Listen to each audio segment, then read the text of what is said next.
नमस्कार, मैं प्रियंका और आप देख रहे हैं इंडिया पब्लिक खबर।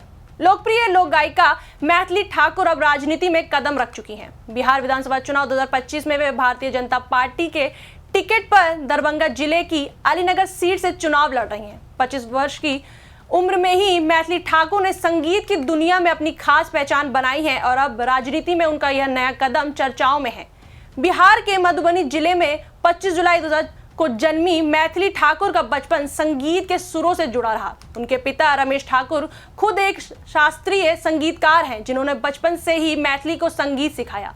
मां पूजा ठाकुर गृहिणी हैं, जबकि उनके दोनों भाई अयाची ठाकुर और ऋषभ ठाकुर भी संगीत में पारंगत हैं और मंच पर मैथिली के साथ प्रस्तुति देते हैं। मैथिली ने अपनी शुरुआती पढ़ाई घर में ही की और फिर दिल्ली के एक एमसीडी स्कूल से शिक्षा जारी रखी। आगे चलकर उन्हें बाल भवन इंटरनेशनल स्कूल में संगीत की छात्रवृत्ति मिली। बाद में उन्होंने दिल्ली विश्वविद्यालय के भारती कॉलेज से बीए की डिग्री हासिल की। मैथिली ठाकुर का यह सफर आसान नहीं रहा। उन्होंने कई संगीत रियलिटी शोज में हिस्सा लिया, Sa Re Ga Ma Pa, little champs, Indian idol, junior और राइजिंग स्टार। हालांकि शुरुआती कोशिशें में वे विजेता नहीं बन पाई, लेकिन 2017 में राइजिंग स्टार में पहली रनर अप रहीं और यहीं से उनकी लोकप्रियता बढ़ी। इसके बाद उन्होंने फेसबुक और यूट्यूब पर पारंपरिक भजन और लोकगीत गाना शुरू किया। उनकी आवाज और सादगी ने उन्हें देखते ही देखते सोशल मीडिया पर करोड़ों दर्शकों का पसंदीदा बना दिया।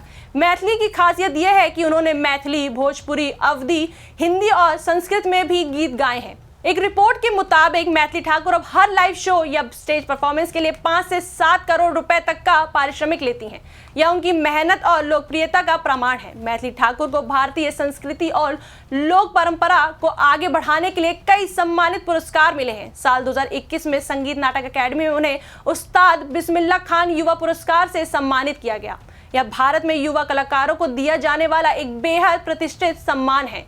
उनके सांस्कृतिक प्रभाव को देखते हुए भारत के चुनाव आयोग ने उन्हें बिहार का स्टेट आइकन भी नामित किया था।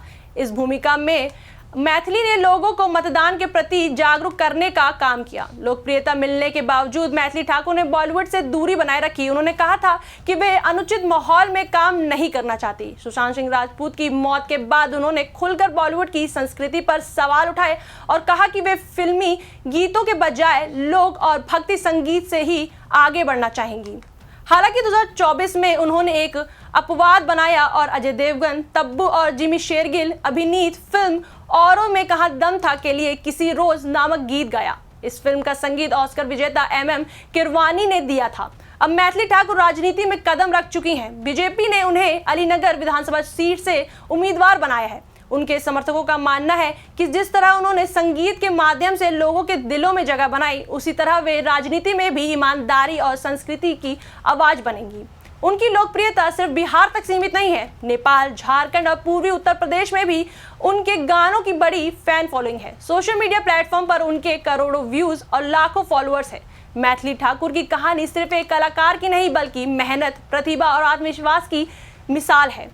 मधुबनी की मिट्टी से उठकर उन्होंने संगीत की ऊंचाइयां छुई और अब राजनीति के मैदान में कदम रखकर एक नया अध्याय शुरू किया है।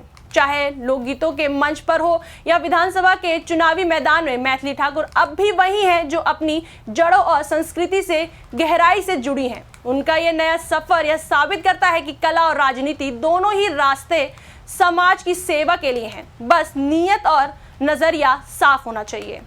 इस पर आपकी क्या राय है, हमें कमेंट सेक्शन में जरूर बताएं। वीडियो को लाइक करें, शेयर करें और हमारे चैनल को सब्सक्राइब करें।